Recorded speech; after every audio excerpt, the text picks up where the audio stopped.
Eh bien, merci Jean-Pierre. Pour bien comprendre la maladie et la souffrance, il nous faut marcher dans la lumière de Dieu et dans son intimité. Autrement, la maladie et la souffrance restent inexplicables. Plus souvent qu'autrement, l'homme blâme Dieu ou encore l'accuse d'injuste et parfois même il questionne justement la bonté de Dieu, comme si Dieu est un Dieu cruel, comme si Dieu vraiment est responsable lorsque la maladie nous frappe, comme si la maladie est voulue de Dieu. Nous pourrions bien classer la maladie en différents groupes. Cependant, j'aimerais souligner que plusieurs maladies physiques sont causées par des problèmes psychologiques. Et ces problèmes psychologiques sont souvent, plus souvent qu'autrement, le fruit de nos inconséquences, le fruit des inconséquences des hommes, de notre vécu sans Dieu, selon les convoitises de la chair. On peut vraiment dire que le péché est la cause des maladies, comme déjà on l'a entendu, et de la souffrance.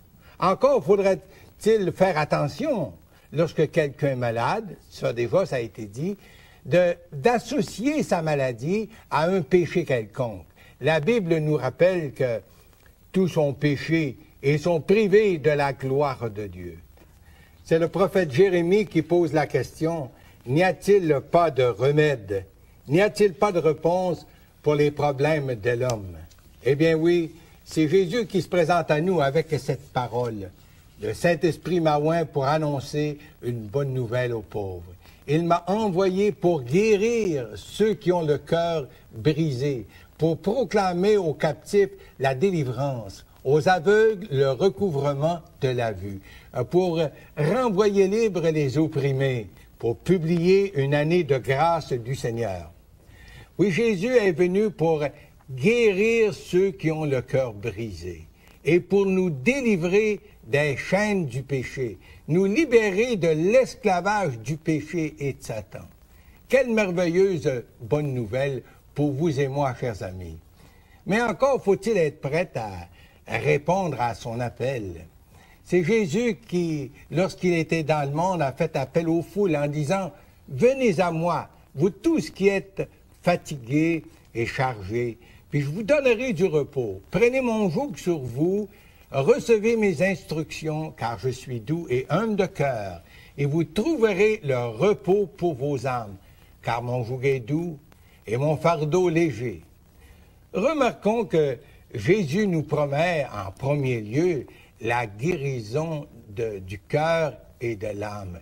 Jésus est venu pour guérir justement le problème de l'âme sur le plan spirituel.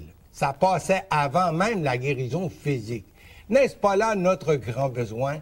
Lui seul peut changer le cours de notre vie. Mais encore, faut-il venir à lui puis être prêt vraiment à répondre à son appel, en lui confiant nos souffrances, en lui confiant nos problèmes, notre état de péché même, notre vie entière, quoi. Vous trouverez du repos pour vos âmes. Quelle belle promesse! Et c'est la parole de Dieu qui nous le confirme, qui nous le dit. Répondre à l'appel de Jésus et de lui confier notre vie n'est pas l'expérience d'un moment, d'une heure ou d'un jour. C'est un engagement à vie. Prenez mon joug sur vous, recevez mes instructions, car je suis doux et humble de cœur, et vous trouverez du repos pour vos âmes. Ce qu'il vous offre, cher ami, c'est une invitation à cheminer avec lui, vous soumettant à ses instructions, à son enseignement. C'est ce qui apporte la guérison de l'âme. C'est ce qui vous donne la paix du cœur, puis de l'âme, bien sûr.